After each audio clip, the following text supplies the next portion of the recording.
अस्सलाम वालेकुम students. Lecture 8 है, लीनियर अलजेब्रा का टॉपिक है हमारा आज का बेसिस एंड डायमेंशन। पहले भी बता चुकी हूँ आपको कि जब भी आप कोई वेक्टर राइट करते हैं, चाहे वो पॉलिनोमियल हो, चाहे वो मैट्रिक हो, चाहे वो रो हो या कॉलम, ठीक है, तो उसके रिप्रेजेंटेशन में कुछ स्पेशल वेक्टर्स यूज़ होते हैं। वो जो स्पेशल वेक्टर्स होते हैं वो क्या होते हैं? बेसिस होती हैं। तो जब भी आप कोई वेक्टर यूज़ करते हैं तो उनमें स्पेशल वेक्टर जो यूज़ होते हैं वो बेसिस होते हैं, ठीक है। हर वेक्टर्स के लिए डिफरेंट टाइप्स के बेसिस होते हैं। बेसिक को हमने बेसिकली दो टाइप्स में डिवाइड किया हुआ है। फर्स्ट है स्टैंडर्ड बेसिस, ठीक है। स्टैंडर्ड बेसिस को हम नेचुरल बेसिस भी कहते हैं, और दूसरी है आर्टिफिशियल बेसिस, ठीक है। आर्टिफिशियल बेसिस कुछ भी हो सकते हैं, हम अपनी डिमांड के मुताबिक, अपनी रिक्वायरमेंट के मुताबिक सेट कर सकते हैं। मिसाल के तौर पर देखें, अगर मेरे पास 2 डायमेंशनल वेक्टर्स हों तो उसके लिए बेसिस क्या होती हैं? आई और जे हैट, ठीक है। I hat, J hat, 1 0 and 0 1 are the basis for vectors in 2 dimension. Similarly for vectors in 3 dimension के लिए मेरे पास बेसिस क्या होंगी? I hat, J hat, K hat, ठीक है। फिर I hat is equal to 1 0 0 और जे हैट क्या है? 0 1 0 और के हैट क्या है? 0 0 1, ठीक है। सिमिलरली अगर बात की जाए यूक्लिडियन स्पेस की, देन उसमें हमारे पास जो बेसिस होंगी वो क्या होंगी? ये E1, ठीक है। n बेसिस होंगी, ठीक है। n नंबर ऑफ वेक्टर्स होंगे फॉर बेसिस, ठीक है, जिसमें E1 क्या होगा? 1 0 0 0, E2 क्या होगा? 0 1 and zeros, E3 and so on, En क्या होगा? 0 0 0 एंड 1, ठीक है। तो ये क्या है? Basis for the Euclidean space और n, ठीक है। अगर बात करें हम पॉलिनोमियल की, देन उसमें हमारे पास जो बेसिस होती हैं वो क्या होती है? 1 x, x square, x cube, so on xn, ठीक है। आपके पास वेक्टर स्पेस है पॉलिनोमियल विद डिग्री n, ठीक है। तो उसके लिए बेसिस क्या है? ये 1, ठीक है। 1 एक्चुअली क्या है? x की पावर 0, उसके बाद x, x square, x cube, so on.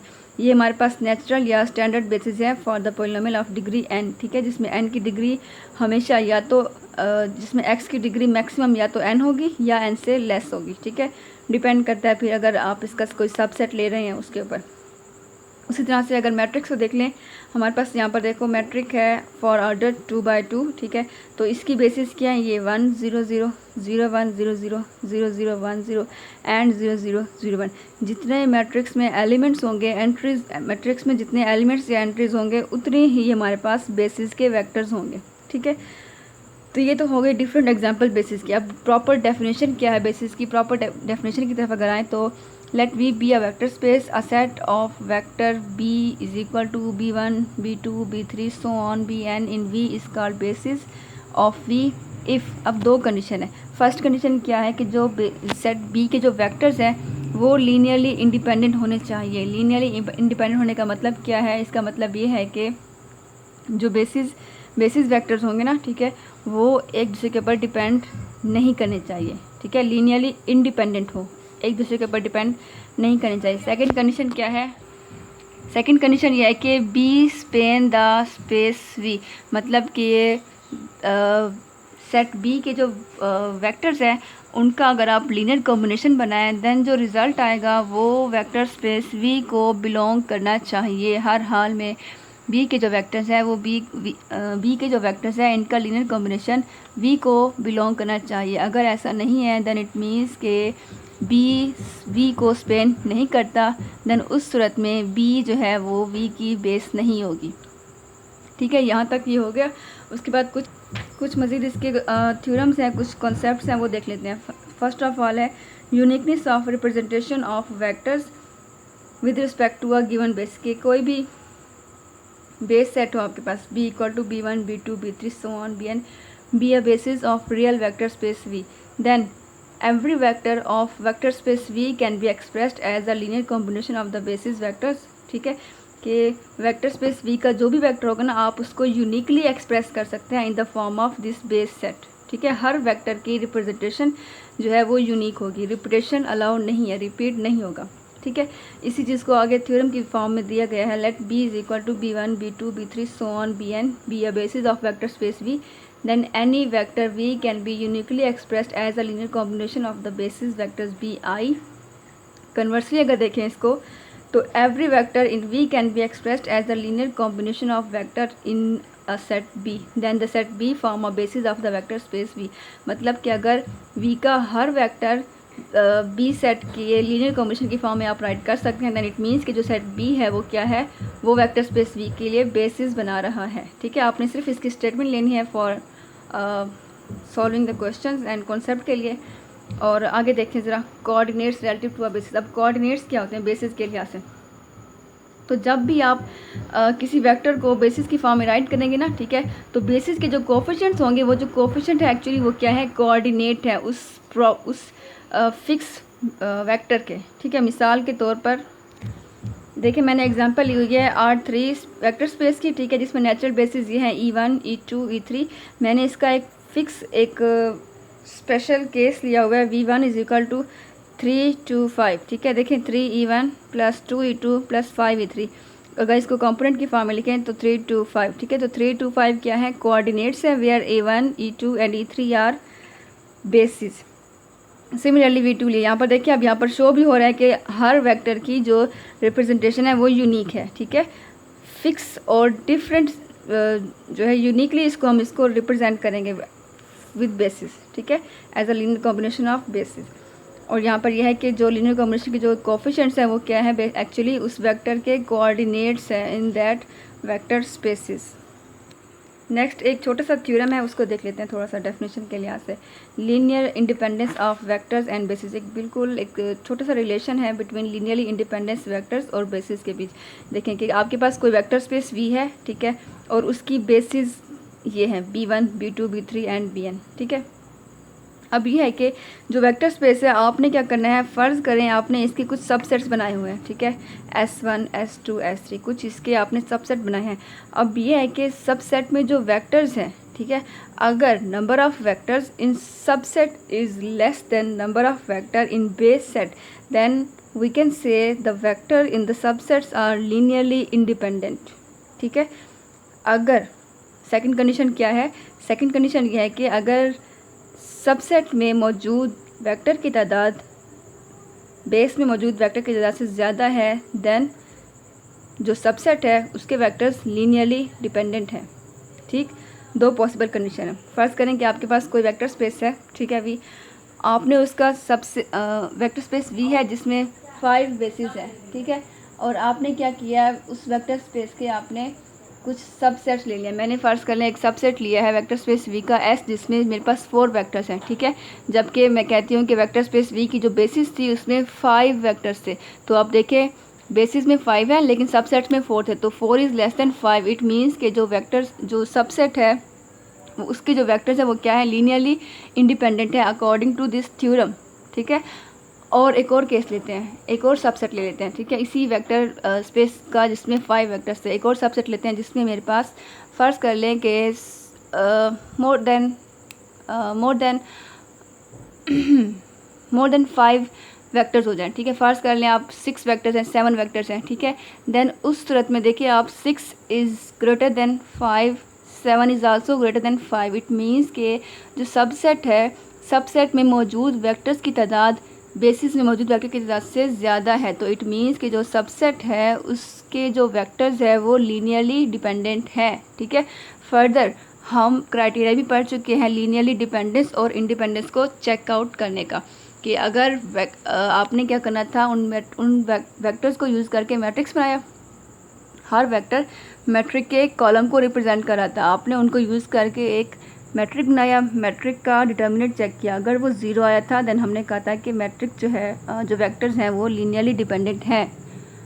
अगर नॉन ज़ीरो था देन हमने कहा था कि जो वेक्टर्स हैं वो लीनियरली इंडिपेंडेंट हैं। ठीक, तो उस तरह से भी चेक कर सकते हैं, तो और इस तरह से भी इस थ्योरम को यूज़ करके भी चेक कर सकते हैं। एनीवेज इसका भी सिर्फ आपने स्टेटमेंट ही देखनी है, प्रूफ नहीं देखना। ठीक है, नेक्स्ट है dimension of a vector space. Dimension क्या है कि देखें जो भी वेक्टर स्पेस है आपके पास जो इसकी बेस सेट है, आपने चेक करना होगा कि बेस में कितने वेक्टर्स हैं। ठीक है, number of vectors in base set is called dimension of vector space. मिसाल के तौर पर अगर मैं आर एन इक्लिडियन स्पेस लेती हूँ, देन इसके लिए नंबर ऑफ़ बेसिस कितने होंगे, n, और इसकी डायमेंशन क्या होगी, n। ठीक है, अगर मैं 3 डायमेंशनल वेक्टर्स लेती हूँ तो उसमें उसके बेस में कितने वेक्टर्स होते हैं, 3, तो मतलब इसकी डायमेंशन क्या होगी, 3। ठीक है, अगर आप सेट ऑफ पॉलिनोमियल ले of degree n, then count करें इसमें कितने वेक्टर्स है, n+1, तो मतलब कि पॉलिनोमियल ऑफ डिग्री n की डायमेंशन क्या हो गई n+1। और 2x2 मैट्रिक्स, ठीक है, जिनके स्टैंडर्ड बेसिस ये हैं, इसकी डायमेंशन क्या हुई 4, क्योंकि इसकी बेस में 4 वेक्टर्स इंक्लूड कर रहे हैं। ठीक है, लास्ट टाइम हमने एक्सरसाइज की थी 3.5.4 और उसमें कुछ क्वेश्चन थे बेस से रिलेटेड, तो मैंने कहा था कि जब आप टॉपिक बेस पढ़ेंगे देन इसको क्वेश्चन को करेंगे। तो आज उन क्वेश्चन को भी देख लेते हैं साथ ही।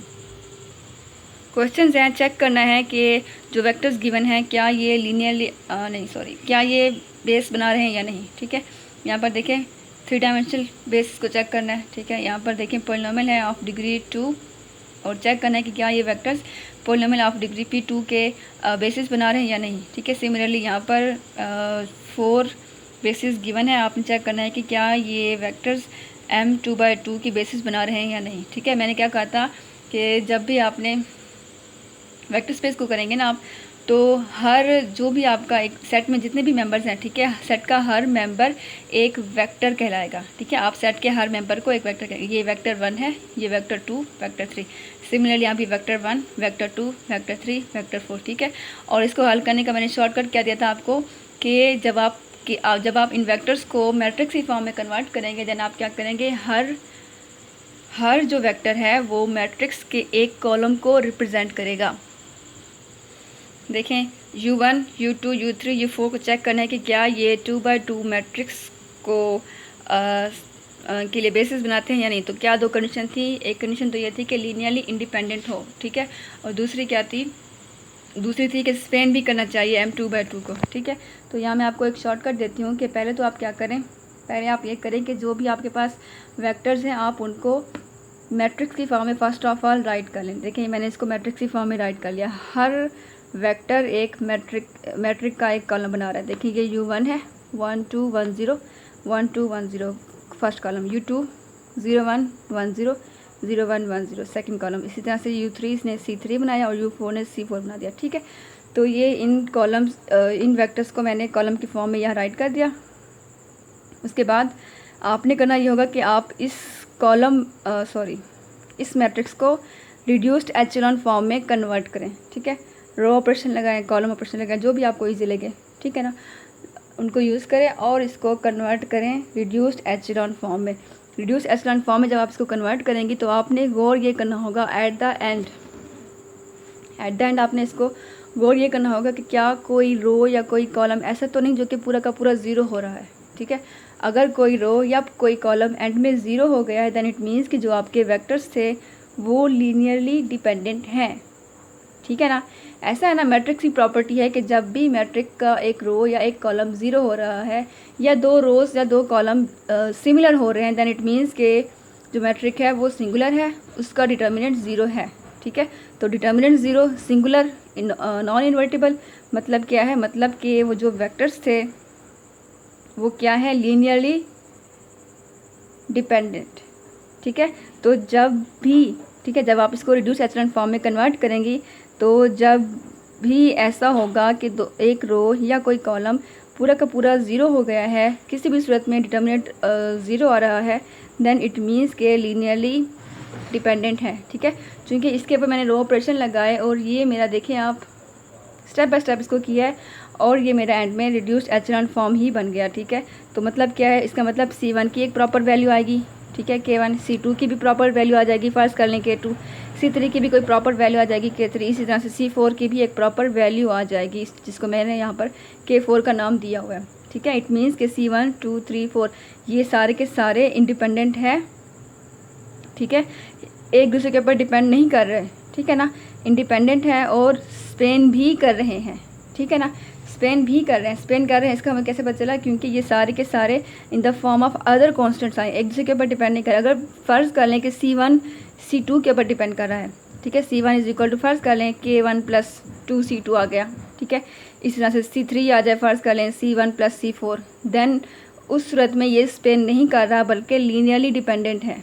ठीक है, चूँकि यहाँ पर लीनियरली इंडिपेंडेंट भी है, ना तो कोई रो ज़ीरो है ना तो कोई कॉलम ओवरऑल ज़ीरो है। ठीक है, और हर कांस्टेंट की अपनी अपनी स्पेसिफिक वैल्यू भी आ रही है। ठीक है ना, तो इस सूरत में आप क्या कहेंगी, आप कहेंगी कि ये सारे के सारे क्या हैं, स्पेन भी कर रहे हैं और लीनियरली इंडिपेंडेंट भी हैं। तो इसका मतलब क्या हुआ, इसका मतलब यह कि गिवन वेक्टर जो हैं वो m2/2 की बेस बना रहे हैं। ठीक है। Given vectors form basis for M 2x2 matrix. एक और मेथड भी है, वो काफ़ी ब्रीफ है, तो है भी काफ़ी कन्फ्यूजन, उसको हल करने में थोड़ा सा मसला हो जाता है, तो मैंने उसको इग्नोर करके आपको ये शॉर्ट और इजी मेथड बताया, ठीक है। इसमें जो बेसिक काम है वो ये है कि आपको पता होना चाहिए कि मैट्रिक्स को रिड्यूस एचेलॉन फॉर्म में कैसे कन्वर्ट करते हैं, ठीक है, step by step. First of all तो ये है कि लीडिंग वंस का आपको पता हो कि लीडिंग एंट्री क्या होती है, ठीक है। यहाँ पर 1 कैसे आना चाहिए, ठीक है ना, A11 को 1 कैसे करना है, इसके नीचे वालों को 0 कैसे करना है, उसके बाद अदर लीडिंग एलिमेंट की पहचान कैसे करनी है, ठीक है, फिर उसके रिलेटेड जो अदर एलिमेंट्स हैं उनको 0 कैसे करना है, ठीक है। तो इनकी पहचान आपको आनी चाहिए कि कैसे करना है, कि आपको मैट्रिक को रिड्यूस एचेलॉन फॉर्म में कैसे कन्वर्ट करना है, ठीक है। तो यहाँ पर जब भी आप क्वेश्चन करेंगे ना लीनियर अलजेब्रा में, तो यहाँ पर जो बेसिकली यूज़ हो रहा है वो ये रिड्यूस एचेलॉन मैट्रिक ही यूज़ हो रहा है। तो इसकी आपको जितनी ज़्यादा प्रैक्टिस करेंगे आपके लिए उतना ही इजी रहेगा इसको हल करना, इनको सॉल्व करना, ठीक है। जो दूसरा मेथड है ना वो थोड़ा सा मुश्किल हो जाता है, उसमें हम साथ में फिर जो कॉन्स्टेंट होते हैं ना, ये A0 A1 A2 इसको भी साथ राइट करें, तो जो ऑपरेशन आप इनके ऊपर लगाएंगे वहीं ऑपरेशन आप इनके ऊपर भी लगाएंगे, तो ये थोड़ा सा मुश्किल हो जाता है। बेसिकली है तो कांस्टेंट ही, आप इनको ऐड करें, सबट्रैक्ट करें, डिवाइड करें किसी भी नंबर से, ठीक है, तो वो कांस्टेंट ही आता है, तो एंड में आप इसको K1 K2 K3 ही कर देते हैं, ठीक है। तो इसीलिए मैंने कहा कि अगर आप ये वाला काम ना करें और एंड में ही इसकी जगह पर K1 K2 K3 ही लगा दें तो इट्स ऑल राइट। बेसिक काम जो है वो ये है कि लीडिंग वंस आ जाए यहाँ पर, ठीक है, लीडिंग एंट्रीज जो है ये आ जाए और कोई रो या कोई कॉलम ओवरऑल 0 ना हो, ठीक है। यहाँ तक ये इनफ है, इंशाल्लाह आपको समझ आ गया होगा। अगर कोई प्रॉब्लम हो then you can ask me, ठीक है। Thank you so much, Allah हाफिज़।